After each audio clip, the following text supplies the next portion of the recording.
This country was built on a distinctly American work ethic. But today, work is in trouble. We've outsourced most of our manufacturing to other countries. And with that, we sent away good jobs and diminished our capability to make things. American Giant is a clothing company that's pushing back against this tide. They make a variety of high-quality clothing and activewear, like sweatshirts, jeans, dresses, jackets, and so much more. All made right here in the USA, from growing the cotton to adding the final touches. So when you buy American Giant, you create jobs for seamsters, cutters, and factory workers in towns and cities across the United States. And it's about more than an income. Jobs bring pride, purpose. They stitch people together. If all that sounds good to you, visit American-Giant.com and get 20% off your first order when you use code STAPLE20 at checkout. That's 20% off your first order at American-Giant.com with promo code STAPLE20. Let me ask you a question. You have a best friend? How big would it shock you if somebody told you that your best friend just killed somebody? 911, what's your emergency? Someone on the other line said they kidnapped my son, and they're demanding $500,000. On September 12th, 1995, 12-year-old McCabe Everett disappeared from his home in Conroe, Texas. It was a crime that shocked the community because the suspect was so unlikely, so unexpected. Former high-ranking police official, he'd run for sheriff at one point. Law enforcement personnel were pretty much split down the middle over whether or not he actually did this. And to this day, McCabe's mother, Paulette, still feels that justice was never truly served. I've asked myself so many times, what in the world happened? Ransom is available now. Listen at ransompodcast.com or wherever you get your podcasts.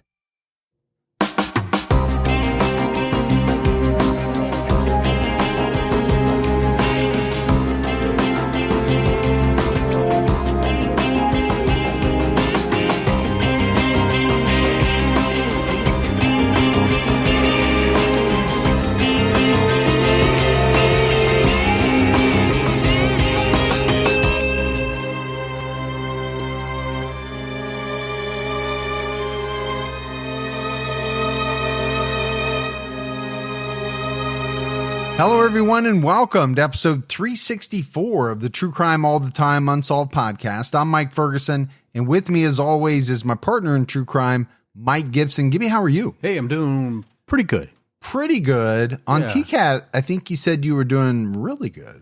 Well, as the night goes on. You're not doing as good. You've downgraded, basically, is what you're saying. Let's go ahead and give our Patreon shout-outs.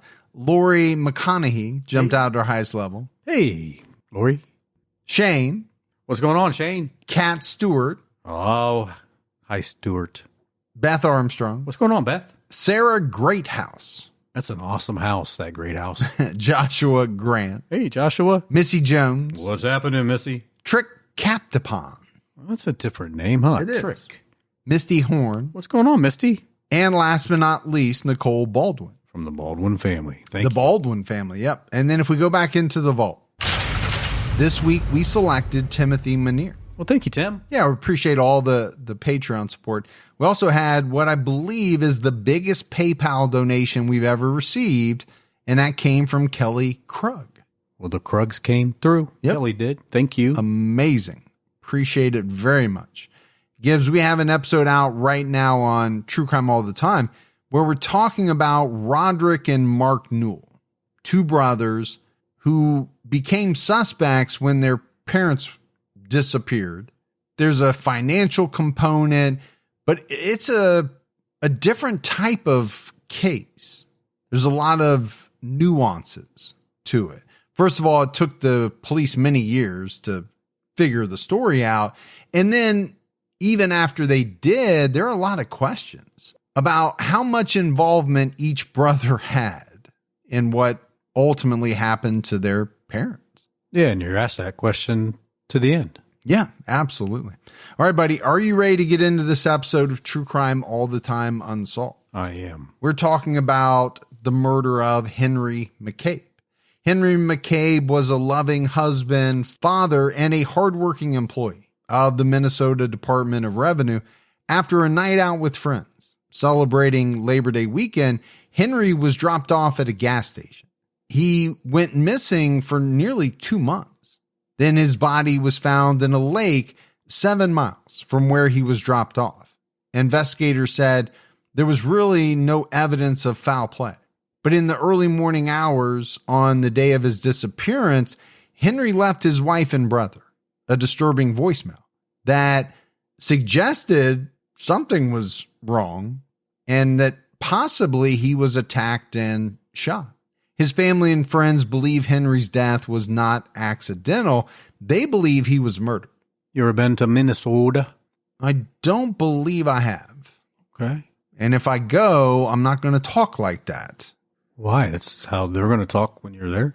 They're like, welcome to Minnesota. Because I'm going to do it wrong and somebody's going to punch me in my face. I've been there once. Have you? Yeah. To the Twin Cities. Was it St. Paul, Minnesota? And I can't remember. Minneapolis. Is that the Twin Cities? I think so. Yeah. Yeah. Used to be the home of, was it Norwest Mortgage or something like that? Is that why you were there?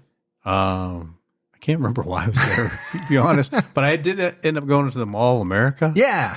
And while I was there, they were shooting a Mary-Kate and Ashley movie. I was like, hey, Mary-Kate and Ashley, how you doing?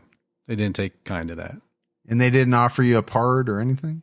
No, they did not. Is that how you got the restraining order?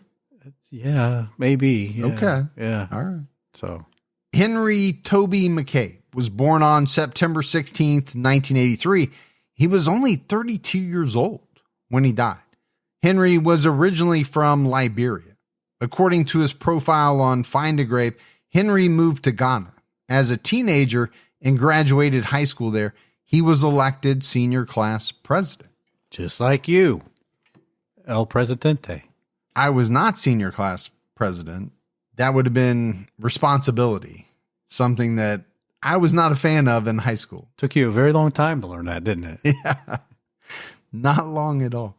Henry's cousin told the Minnesota Spokesman Recorder that they spent years in a refugee camp in Ghana. Henry was seen as a father figure. He helped people manage money sent in by their relatives and advised them not to spend excessively. Sounds like a good guy. Yeah, and, that's good advice. I could not imagine what it would be like to live in a refugee camp. Well, it's not going to be the Four Seasons. That's for sure. Henry moved to the United States in early 2003. He and his cousin traveled to California, where Henry lived for several years. Henry met his future wife, Corrine Wade, in February 2004. Corrine recalled meeting Henry at a party where numerous Liberian people were in attendance. Henry approached her and asked for her number. Corrine said, per the spokesman recorder, I would normally give out a fake phone number when a guy asks, but before I knew it, I had given him my real number. And I know that's something that some women have to do because they're constantly harassed. I know you've have so many fake phone numbers in your phone that you don't even know what's real anymore. 8675309. I don't know why so many, but I got that. But I understand why that would happen. Imagine being a woman at a bar and you're just being constantly harassed. People are trying to come up to you. They're trying to talk to you. That would be a nightmare situation for me because I don't like to be bothered. Yeah. Now, it would never happen to me, but if I was a woman, I would hate it. I would hate it. Yeah. And I'm sure a lot of women hate it as well. And there's probably so many people coming up to them. They're not interested. They know they're not interested. You're either going to say, no, you can't have my phone number, or here's my phone number and it's a fake one. Yeah. Now leave me alone. Henry and Corrine got married on August 6, 2004. They were married for 11 years and had 2 daughters named Eve and Ivy. Eve was 10 and Ivy was just 1 when their father died.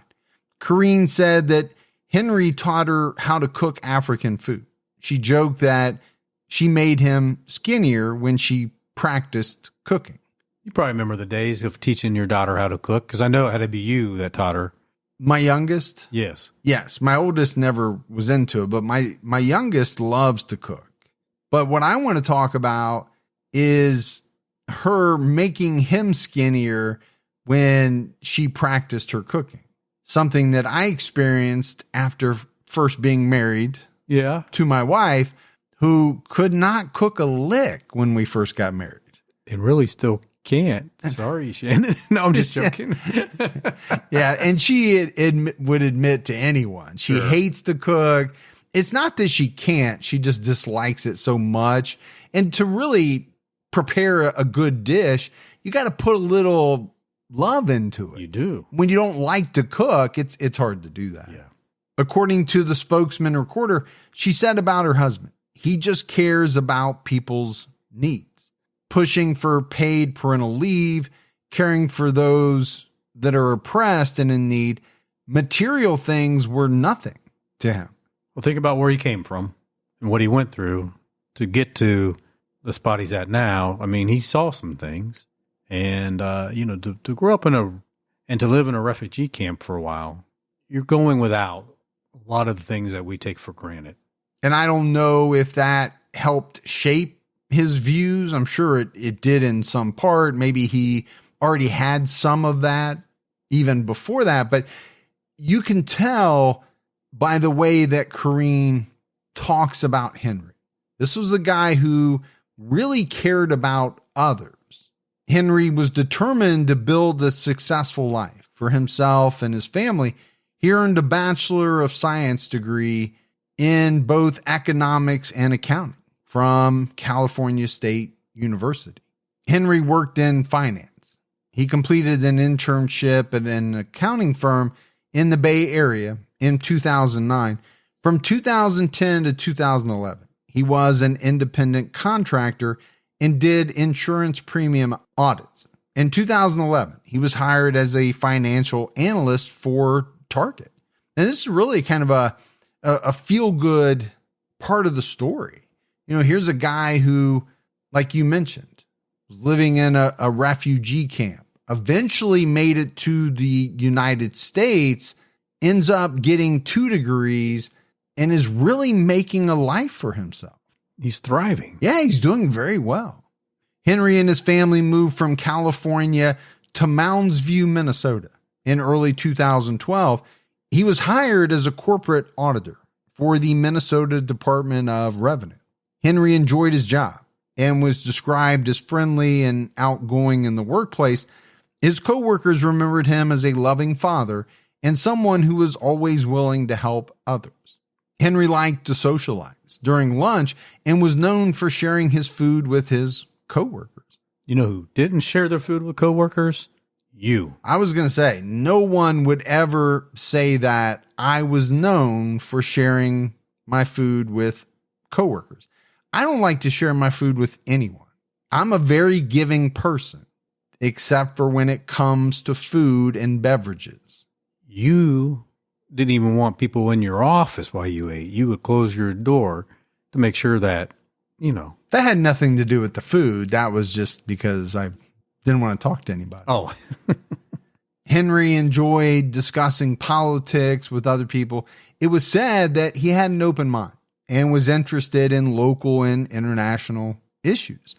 You really get the feeling that Henry was a good guy. He was a caring individual, open-minded, willing to help people in need. He sounds like a great dude. Yeah, well-rounded. Ryan Church, deputy commissioner of the Minnesota Department of Revenue, said about Henry, "It is really striking in that short time the impact Henry had. If you're greeted by Henry in the morning, you're greeted by an unforgettable smile. He would cook and share with people around him. People just like to hang out with Henry. It was Henry's magnetism that makes him a natural leader." And I know I've said this before, maybe not exactly in this way, but when you're in, let's say, an office environment, there are some people with whom you want to socialize, and there are others, and I'll say it delicately, that you don't, and maybe go out of your way to avoid. Yeah. Because maybe they're negative all the time. You know they're not going to have anything nice to say. They're just not fun to be around. So why be around them, right? You know, Avoid them. Yeah, people are drawn to magnetic people with good personalities who share and help others. That's just a fact. Now, to be fair, I will say, back in the days when you were in the office, people were drawn to you. I have a very magnetic personality. You had something. That's all I can say. In early 2015, Henry participated in the search for 10-year-old Barway Collins, a boy who went missing in the nearby city of Crystal, Minnesota. Collins disappeared on March 18, 2015. His family reported that he went missing after the bus dropped him off at his home where he lived with his father. Collins's body was found in the Mississippi River. On April 11th, his feet and torso were wrapped in duct tape. His father, Pierre Collins, was charged with the murder and pleaded guilty in August 2015. He was sentenced to 40 years in prison. Henry McCabe disappeared a month later. And I think, Gibbs, as we walk through this case, we're going to have to see if that could possibly mean anything. Could there be a possible connection there? Or is it just a coincidence that he was helping with the search of this missing boy and then he himself went missing just a month later? He's also found in the water. Henry went missing on Labor Day, September 7th, 2015. After a night out with acquaintances, his wife, Kareem, took the girls to California to visit their grandmother, so Henry was home alone that weekend. And every now and then, I get a weekend like that. And sometimes those are nice. Very quickly, I miss my wife, I miss my girls, but it's nice to have the house to yourself every now and then. Well, you tell me all the time when that happens, the pizza guys start showing up. You have them on a continuous cycle where they're bringing the pizza. Just bring me a pizza every 4 hours. Yeah.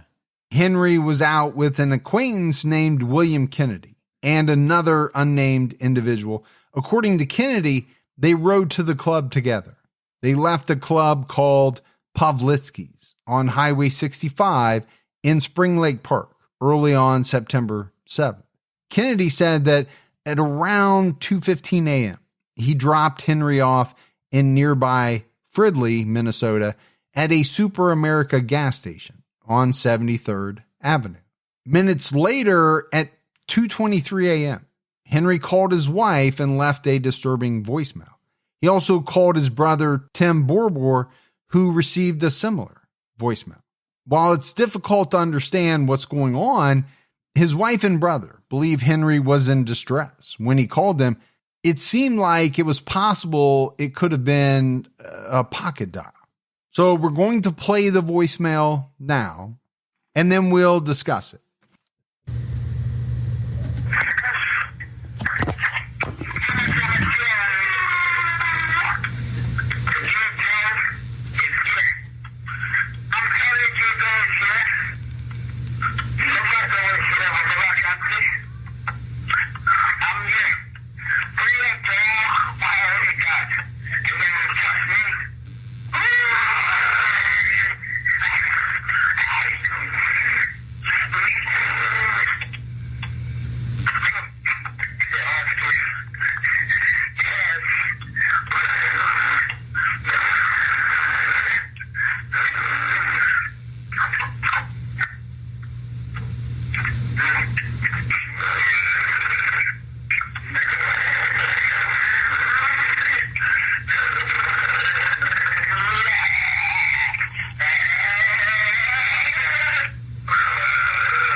So that voicemail is about 2 minutes long.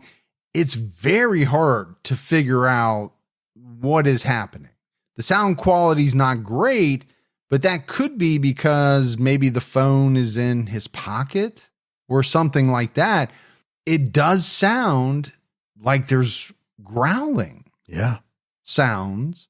I mean, some of that is something that, you might hear in a scary movie where somebody's possessed. That's what it almost sounded like to me. And then at a certain point, it does sound as though maybe somebody is moaning in pain. There's pained sounds. And then at a certain point, I heard somebody say, "Stop it." In her account to the spokesman recorder, Karen said she heard her husband screaming. She thought she heard Henry say someone shot him. And I thought maybe there was something like that, but it was a little hard to make out. And then she said she heard him shout, "Stop it," before the call ended. Karen said he was walking and his cell phone called me and he made a noise as if he was hurt and his cell phone went off. And that was the last time I heard of him. I think it's hard to figure out what is going on. I mean, one point I thought, well, is he just intoxicated? Then I thought, okay, sounds like maybe he's possessed. And then I thought, okay, now it kind of sounds like he's struggling or something's going on. And that you hear that growl and that other noises that were coming out of him. It did. Some of it didn't even sound human. No, it did natural. Not. No. And I think that's what made it really tough. Corrine told the local outlet KSTP that she tried to picture where Henry was and what circumstances would have caused such distress. Corrine called Henry's brother Tim to tell him what happened. When Tim listened to the voicemail on his phone, he thought he heard Henry crying. Tim reported Henry missing to the Mounds View Police Department. Now, I will say, his wife heard this. His brother heard it. The two people that know him the best, right, know what he sounds like, know what he would sound like if he was hurt. More so than anybody else. Yeah. So, I mean, you kind of got to take in a little bit of consideration on how they interpret it. Now, what we listened to, I believe, was the voicemail that his wife got. Yeah. I couldn't actually find the voicemail that his brother got. But I think if you're either Corrine or Tim, you're very concerned. I mean, I think anyone who would get something like that or hear something like that and believe it's from their loved one, there's no possible way you couldn't be concerned that either that person is going through something or something really bad has happened to them. Yeah. Henry didn't show up to work on September 8th, 2015, after the police launched their investigation. The Minnesota Community Policing Services, or MCPS, got involved and started working with the family. The MCPS is a nonprofit that acts as a mediator between families and law enforcement. Sounds like a good service to have. Yeah, because sometimes you do need someone to facilitate or, mediate between the two parties. Henry's two acquaintances who were with him at the club had no knowledge of his current whereabouts. However, according to the spokesman recorder, William Kennedy had Henry's keys and the unnamed friend had Henry's wallet. Okay, if that is true, and the spokesman recorder said that, that is strange. Yeah, I find it bizarre too that somebody has his keys and somebody has his wallet. Well, you could make the argument that, if Henry had driven to the club, well, maybe his friend took his keys because he wanted to make sure he didn't drive. But in the reporting, it said they all rode to the club together. So I don't know that that was the case. Maybe the other friend took the wallet because he didn't want Henry to buy any more drinks. Yeah, I mean, you can make some arguments, but then you have to look at the flip side. You're going to turn somebody loose at the Super America with no wallet. Okay, you're limiting their options of what they can do. Also, how's he planning to get home from the Super America? Exactly. Karen told investigators she was contacted by one of Henry's friends who said he was at a club in Spring Lake Park on September 6th and was dropped off at a gas station after 2 a.m. on September 7th. In his police interview, William Kennedy said he and the unnamed friend took Henry's wallet to try to stop him from buying more drinks because he was very intoxicated, according to a search warrant. After they left the club, William and Henry got into William's car. He was going to take Henry home, but Henry asked to be dropped off at the Super America gas station in Freedley instead. So, that does kind of go along with your theory. Hey, we got to figure out how to keep this guy from buying more drinks, if that story is to be believed. And it also answers the question, at least on the part of William Kennedy, well, why didn't you take the guy home? Yeah. Why'd stop there? And according to William, it's because that's where Henry wanted to go. But why would he want to go there? He's not going to be able to do anything. He's not going to be able to buy anything. Maybe because he drank so much, he didn't realize that they had taken his wallet. Yeah.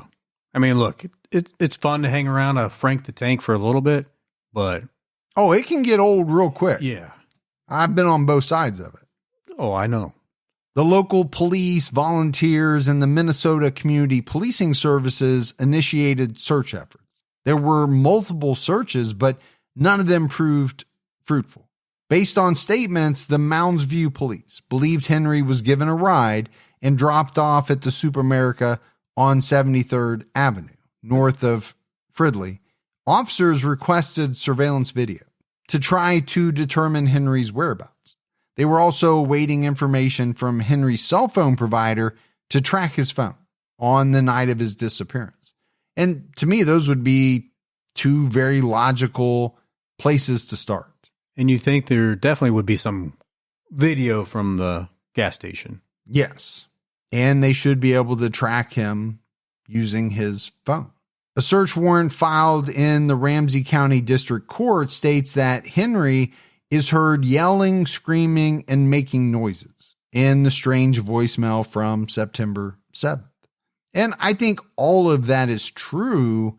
Making noises is a pretty broad category because those were some very strange, some of them strange noises. Oh, it was very hard for me to decipher what was going on.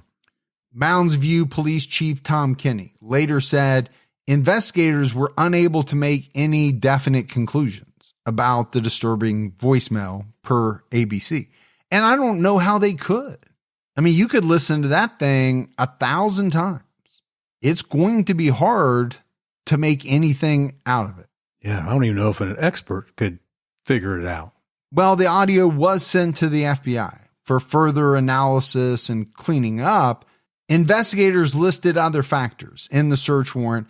The warrant stated that Henry didn't have much money and bounced a rent check before his disappearance. He was reportedly having trouble at work and received a bad review. None of those are good signs. No, not when somebody disappears. Now, what do they really mean, though? Okay, you bounced a rent check. Plenty of people have done that. Plenty of people have run short on money. Plenty of people have had trouble at work and received a bad review. Yeah, and in most cases, they turn it around and bounce back. Sure. But you probably look at those a little differently in the context of someone going missing. You're trying to figure out, does that have anything to do with it? Any of that stuff. Yeah, is it a driving factor? Yeah. As the days passed, Henry didn't access his bank account. He also didn't reach out to his family, friends, or employer. Well, he didn't have his wallet either. That is true. But I think you brought it up on this week's True Crime All the Time episode. It just never seems to be a good sign, right? When someone goes missing and there's no activity on the financial side of things, what are you to make of that? People need money to subsist.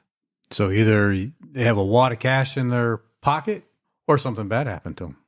Another search was conducted on September 19th, 2015, near the Super America gas station in Fridley. Teams searched the area between the gas station and Henry's home, which is approximately a 35-minute walk. They were checking potential routes Henry might have taken if he decided to walk home. And to me, that makes it even stranger that he would want to be dropped off at this Super America. You know, you've been out partying, you're intoxicated. Who wants to take a 2 a.m., 35-minute walk home? Yeah, I don't think anybody would want to, but maybe he was like, drop me off here. I'm going to go in and get me a 6-pack or a 40 ounce or something like that. And I'm going to drink it on the way home or have it when I get home. Yeah, that could be. Or maybe he wanted one of those Super America hot dogs, Well, let's face it. We don't always make the best decision when we're intoxicated. That is true. Very true. And something that would make no sense to you if you were stone cold sober might make perfect sense at 2 a.m. when you're pretty drunk. Been there a few times. And I know there's people listening saying the same thing. Oh, yeah. Remember that one time? Oh, yeah. That made sense. Yeah. At the time. But we don't know, how that factors into Henry's case. If he was pretty intoxicated, was he just not thinking as clearly as he normally did? And that very well could be. Karen told the spokesman recorder on the day of the search, the children are in California right now with my mother, and I wanted them to be stable. I just tried to stay focused. I try to keep my mind focused on finding him and making sure he is okay. Hey, I think that's a perfect response. Yeah, and I was thinking it seemed like a pretty smart thing to do, right? If you have somebody to watch the kids, leave them in California because you need to devote all of your energy to finding your husband. And you can't do that if you're going to have to care for your children at the same time. Right. It's going to be difficult. Henry's coworker, Akia Carrington, told news outlet KARE11, this is a crisis. Henry is not the type of person to not show up to work or to not show up to his community functions or his union functions. He's always around, always there. He's that friendly face that you would see in the crowd, someone who would make you feel at home and welcome.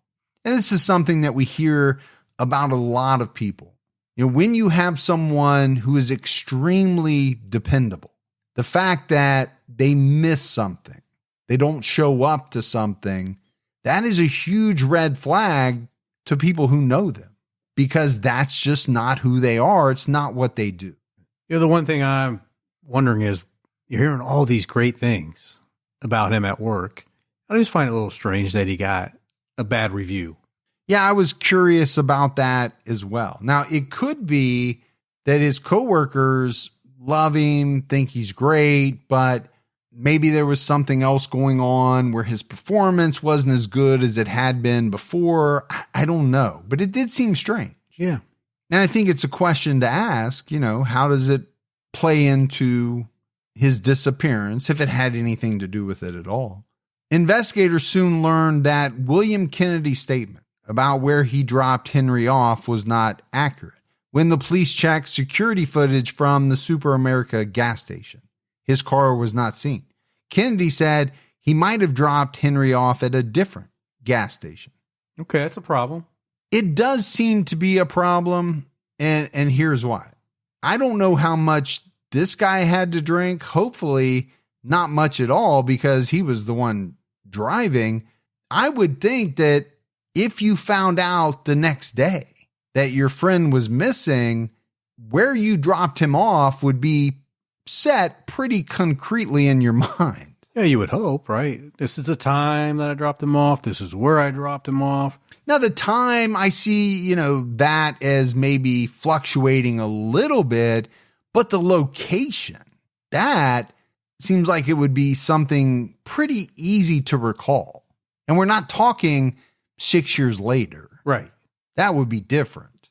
According to Fox 9, surveillance video showed that Henry was dropped off at a Holiday gas station off Central Avenue and Hackman Avenue in Fridley early on September 7th.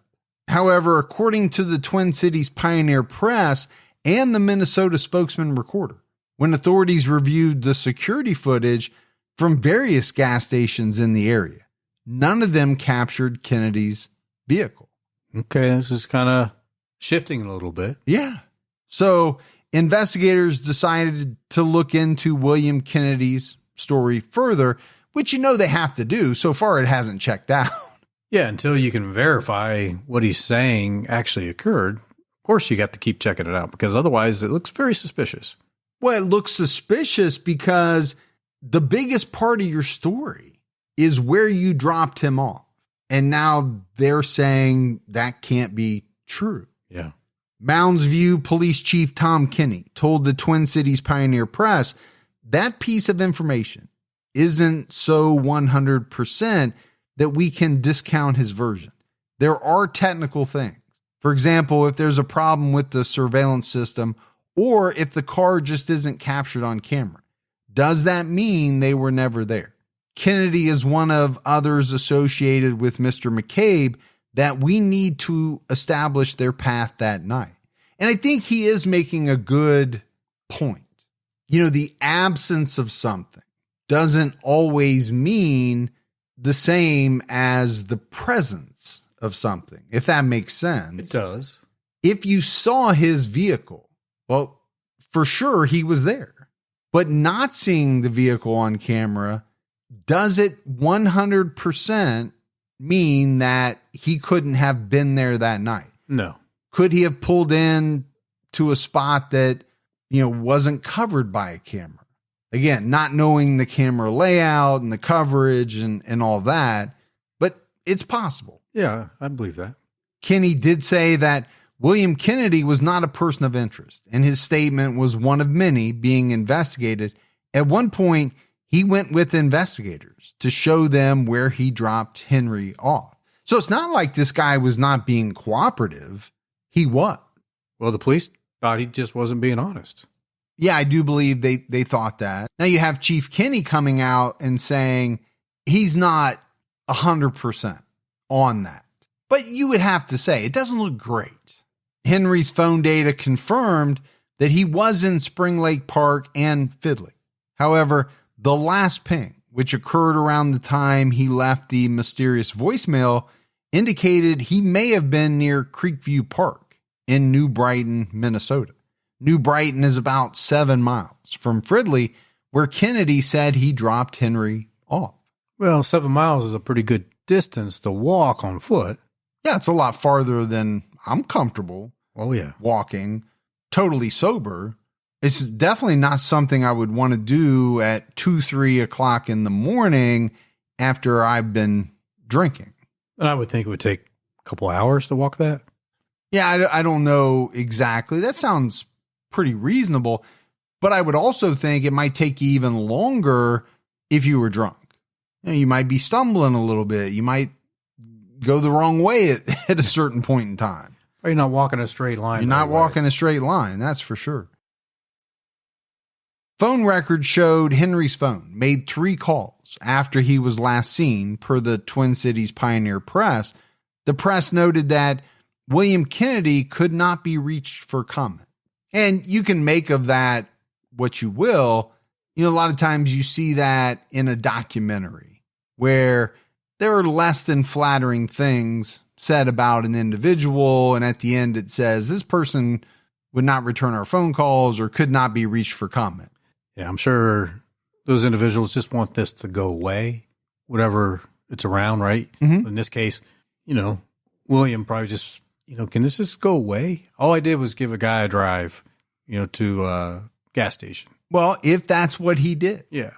Or it could just be that he didn't feel like talking to the paper. But there are some people who would look at that and say, well, this guy has something to hide. True. If not, then why would you not talk to the press? And another angle on that is maybe his attorney said, hey, don't say nothing to anybody. It's not in your best interest. According to the spokesman recorder, Henry's phone was never turned back on after it disconnected on September 7th, 2015. And I think, just like the not accessing his bank account, that's not a good sign either. There were 2 searches in late September. One search team checked the area around Pavlitsky's club on Highway 65, one of the locations where Henry was last seen. Volunteers also searched around the New Brighton neighborhood park in New Brighton, where a pair of black gloves was found during an earlier search. David Singleton, the chief executive officer of Minnesota Community Policing Services, said the search would continue around Silver Lake Road and Mississippi Street near the park where Henry's phone pinged. But another month passed with no answers. On November 2nd, 2015, Henry McCabe's body was found in Rush Lake in New Brighton, Minnesota. A person kayaking in the lake found the body and called the police at 4:30 p.m. The body was found about 4 minutes from a previous search area and minutes from Henry's home in Mounds View. Again, it was about 7 miles from where he was allegedly dropped off in Fridley.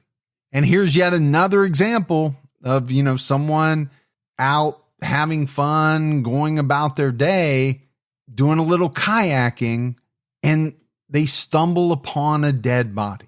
I just cannot imagine what that does to a person. Hey, you didn't have anything to do with it. You didn't do anything wrong. Still going to shake you up. It has to. I just wonder how long it stays with you. It haunts you, and I'm sure it varies person to person. Yeah, What I don't think is someone sees that and go, "Oh, there's another body." Yeah, it's going to be an event that you'll never forget. Earlier that day, before Henry's body was found, David Singleton from the MCPS said they cut ties with Corrine McCabe. They'd had a shaky relationship for the past few weeks. Singleton alleged there were inconsistencies regarding Henry's disappearance. And I thought this was a very interesting statement. Remember, this guy works for this agency that's supposed to be kind of the mediator between the family and the police. And he is saying, we've cut ties with the wife. And he's alleging that there were inconsistencies. Now, he doesn't come right out and say that the inconsistencies are on her part, but you kind of have to put it together that way, don't you? I would think so. Or else, why cut ties?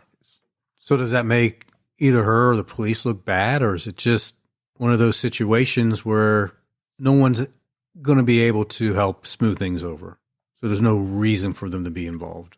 Well, at the time, he didn't come out and say what the inconsistencies were. So it's a little hard to figure out. Are these inconsistencies on the part of Corrine and the statements that she's made? It makes it seem that way, or else why cut ties? The other question I have is, are these inconsistencies that would then possibly put her on police radar?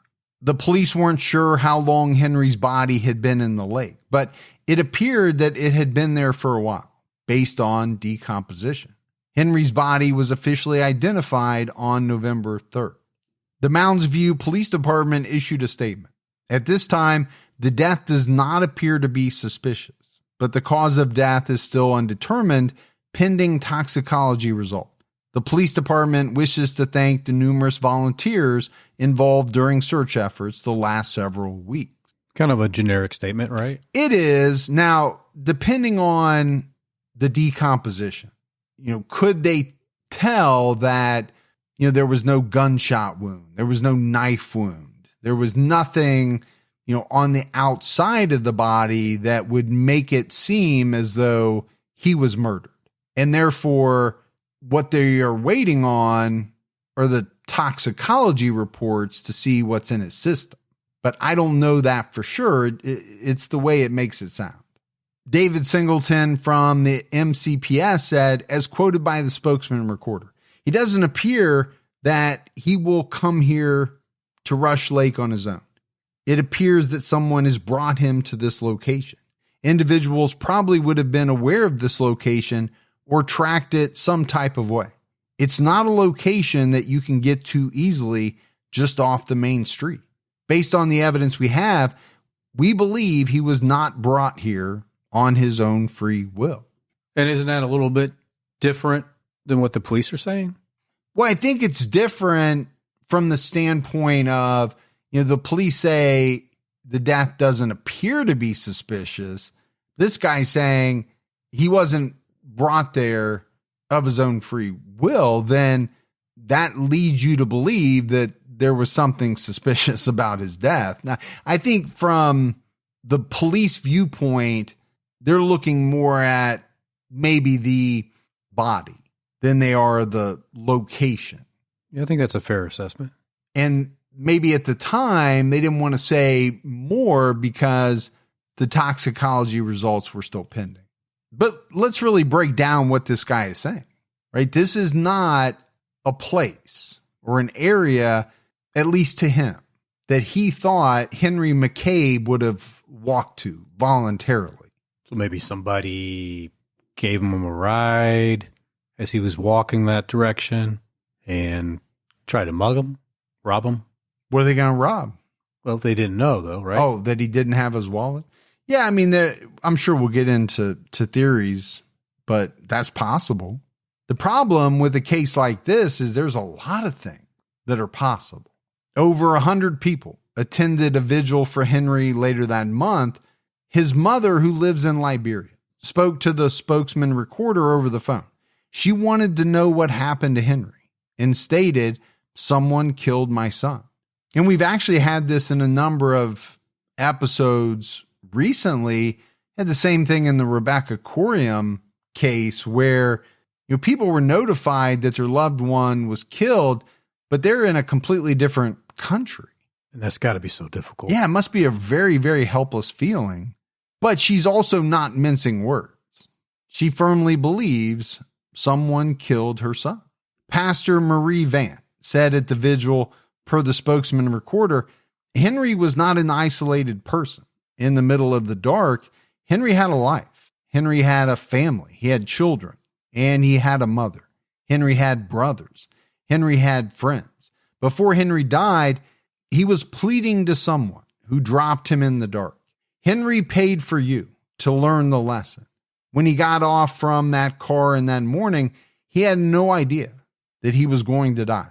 I want you to go and tell Henry's friends. We're not accusing them, but we're disappointed in them. Well, I hate when people are disappointed with me. Yeah, I do too. I'd almost rather somebody be upset or mad at me. Yeah. Disappointed is a tough emotion. It was when I was a kid. Nobody wants your parents to be disappointed with you. No, not at all. Just go ahead and get the switch and get it over with, but don't be disappointed. But I really want to go back to, what this pastor said. We're disappointed in Henry's friends, but we're not accusing them. Disappointed why?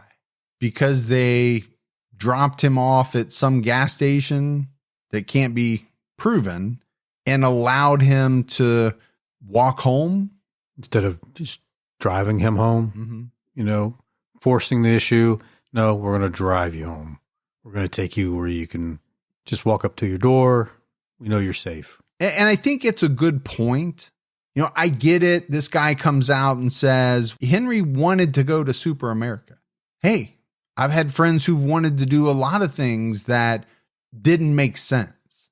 And I think you can make an argument that if this person is your friend, it's kind of incumbent on you in that situation when you know that they're intoxicated to help them out in making the right decision. And like you said, maybe even forcing the issue if you have to. I know you wanted to go to Super America, bud, but that's not what we're doing. I'm driving you home and I'm going to watch you walk in the front door so that I know you're safe. Yeah, I mean, if they're that intoxicated, just roll right past the gas station. They probably won't even know. Yeah, they won't know, or you can say, oh, shoot, they're close. Even though everyone knows that Super America is open 24 hours a day. Well, maybe you can get it past them. I don't want to put too much on these people. Obviously, if they didn't have anything to do with it, if they had something to do with it, we'll put everything on them. But we don't know that to be the case. So I don't want to hammer them too hard. But I think you can make that argument that would have been the better course of action. Does it make them bad people because they didn't? It's hard to argue that. Yeah. Or does that make them responsible for his death? It's really hard to argue that. Just maybe a bad judgment call. Yeah, you could have made a better one. Henry's wife, Corrine, said, until the police walked to my door, I was certain he was alive. I want him to be. She noted that her daughters would have to experience Thanksgiving and Christmas without their father. And I think when you hear things like that, it really brings it home. Number one, it's heartbreaking for a wife, for children to lose a husband, father. And then you start thinking about, okay, the first Thanksgiving, the first Christmas, the anniversary, the birthday. There's so many events in our lives. Sure. Yeah. That he's not going to be at anymore. The first time and then every year after. A friend of Henry's pointed out to the spokesman recorder that he couldn't have driven to the lake where his body was found. And we talked about it, right? He didn't have his keys with him and he was driven by his friend that night. So my thought was that even if he made it home, he couldn't have gotten into his car and driven, and they would have found it anyway. Absolutely. Other people at the vigil expressed their belief that Henry was put in the water. On November 19th, the New Brighton Department of Public Safety announced that Henry's cause of death was probable drowning in fresh water. The Ramsey County medical examiner found no signs of trauma or foul play. And I understand what they're saying. If you don't find any signs, you don't find any sign. But here's the thing to me with drowning. Could you drown someone who was extremely intoxicated and there would virtually probably not be any sign of it that somebody else made it happen? And my thought is, yeah. I agree with you. It could occur that way. If you held somebody's head under the water, what marks would you leave? What evidence would you leave that would support a theory of homicide? Yeah, I think you're right there that you could apply some pressure to someone's head, hold them underneath water, and no one would know that. Well, and depending on how intoxicated a person was, they may not be able to put up the same type of struggle, the same type of fight that they would if they were sober. But if you're a medical examiner, you have to go with the facts. Yeah, just the facts, Jack. And the facts are that there were no signs of trauma or foul play. That's what they said. It doesn't mean that there couldn't have been foul play. There's just no signs of it. So you can't suppose that there was because they deal in fact. Law enforcement told the press that the investigation remained open. At a meeting on November 25th, the family asked the police chiefs of Mounds View and New Brighton about Henry's manner of death. They were told it could have been a homicide or suicide, but the police didn't have an answer. But I think they also could have said it could have been accidental. Yeah, I'm surprised that those were the two options. Now, are they ruling out accidental because they didn't believe that Henry would have made it to that area on his own accidentally and then fallen in? But how could they say that if they're going to say suicide is an option? Yeah, I think it goes back to if you don't know, you don't know. But you're right. To limit it to those two does seem a little strange. Was there a reason why they were totally discounting an accident? New Brighton Police Chief Bob Jacobson said, "We may not be able to tell you everything. We're not trying to hide anything. We still want to know what happened." And I think that part is true. They don't know what happened. They'd like to know. Jacobson added, "We hope that the Liberian communities and all communities inclusive can understand what happened to McCabe and have confidence that we're going to investigate this fully." And I think reading between the lines there, this guy is saying, we want to make sure that everyone knows that we're not going to skimp on this investigation because of the color of this man's skin. I think that's what he's saying without actually coming out and saying it. Yeah. Over 500 people attended Henry's funeral on December 19th. Henry's older brother, Tim, was quoted by the Spokesman Review as saying, "My brother was found in Rush Lake. I believe he was murdered." It's his brother saying that. His mom has already said that. You know, just to back up for 1 second, 500 people. That tells you a lot about someone's character. And the effect that they had on people, because this guy hadn't lived here his entire life. No. So that means that in the short time, relatively short time, that he was here, he did have an effect on people. Henry's 10-year-old daughter also spoke at the funeral and said, why did he have to die like this? And again, that is a heartbreaking thought. She described her father's death as the worst punishment ever before she returned to her seat in tears. Be tough to listen to that. Yeah, and I wish I knew more about what she meant about that. I sure hope that she doesn't believe that her father's death was related to anything that she did or, you know, some way that she acted at some certain point. I hope that's not what she meant and didn't carry it like that. Corrine said at the funeral, "I want justice for my husband. He didn't deserve to die. Someone did this to him. There is a God, and he knows what happened and hates an injustice. Whoever did this, God will deal with you." So as we wrap up this episode on Henry McCabe, I think one of the shocking / disappointing things is the lack of recent articles about the status of the investigation. Couldn't find really anything on the toxicology results. There just really hasn't been much out there in the public about the death of Henry McCabe since his body was found. And that's a shame. It definitely is, but it's something that we have seen in many unsolved cases. You know, there can be a flurry of media activity, but at a certain point, it seems as though it trails off. Now, maybe that's just because the police aren't releasing anything. There's nothing really to report on, but it could also be because people have moved on to other stories. Yeah. That have more to them. More headlines, more real information. So we talked about the fact that there were no physical signs of foul play. We talked about, you know, the way that Henry supposedly disappeared. And obviously we heard the very strange voicemail.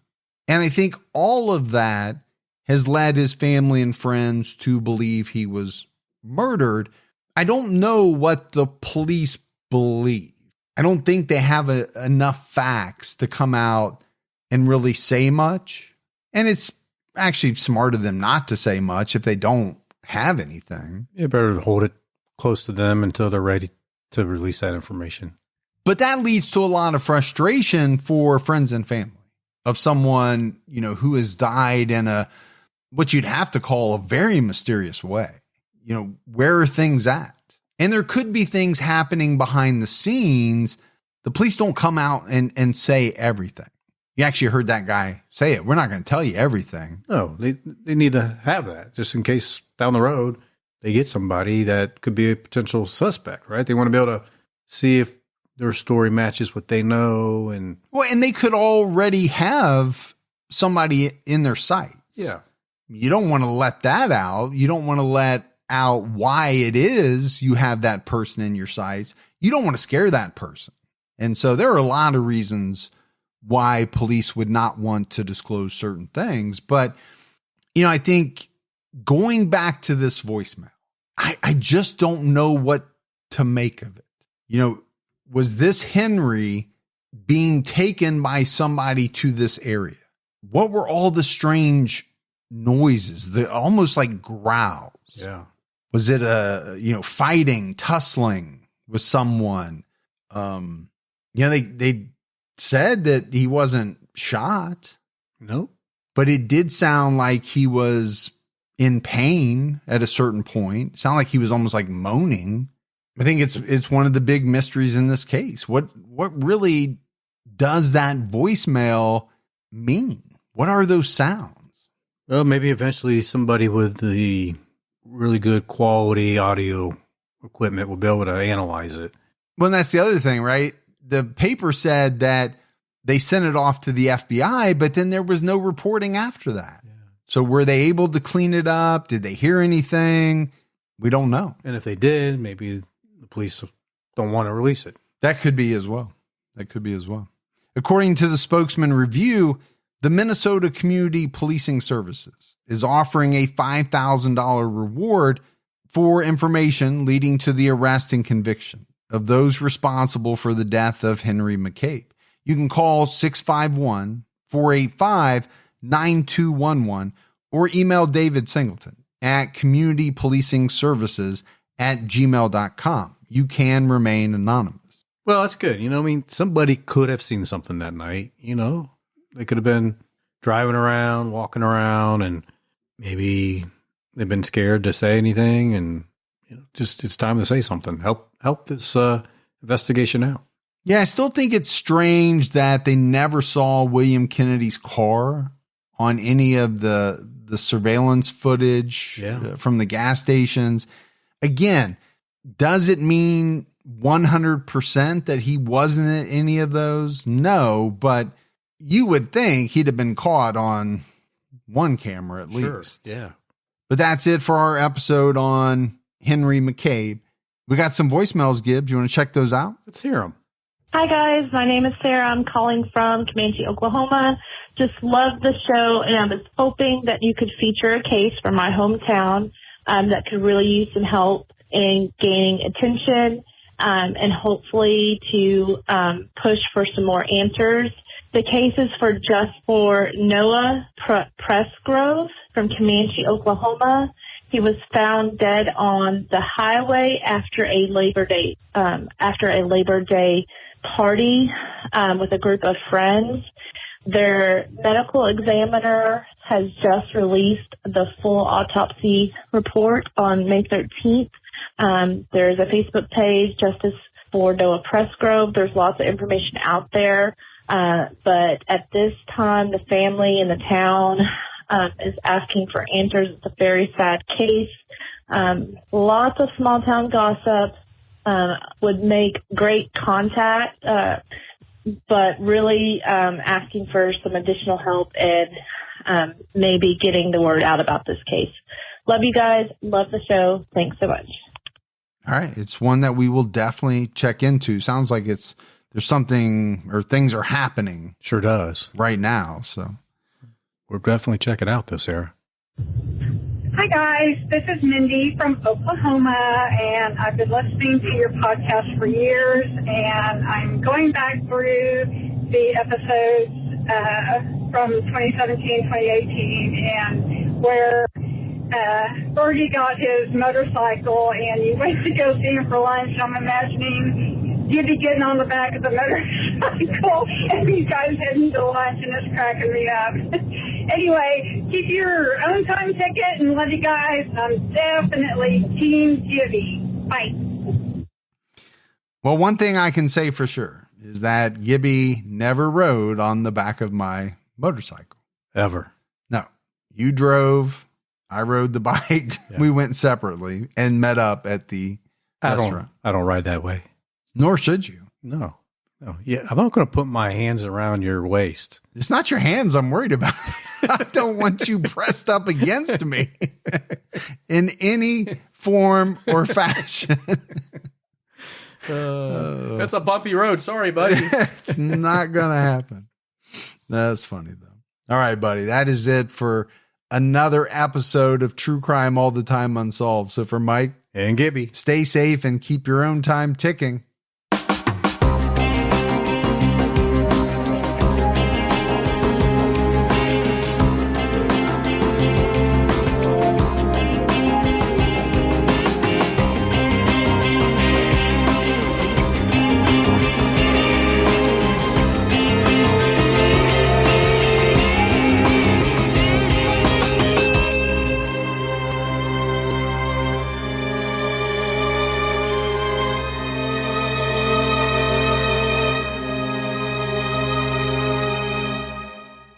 Pluto TV has over 300 channels and thousands of TV shows and movies for whatever mood you're in. Just open the app and something good will already be playing because it's curated by people who love TV as much as you do. So if you're in the mood for comedy, there's 18 channels that'll make you laugh. Looking for drama? We got so much of it, you'll cry tears of joy. Reality shows, game shows, sports, Star Trek, and even more Star Trek. No matter what mood you're in, there's something on Pluto TV. Just download the app and start streaming. Pluto TV. Stream now, pay never.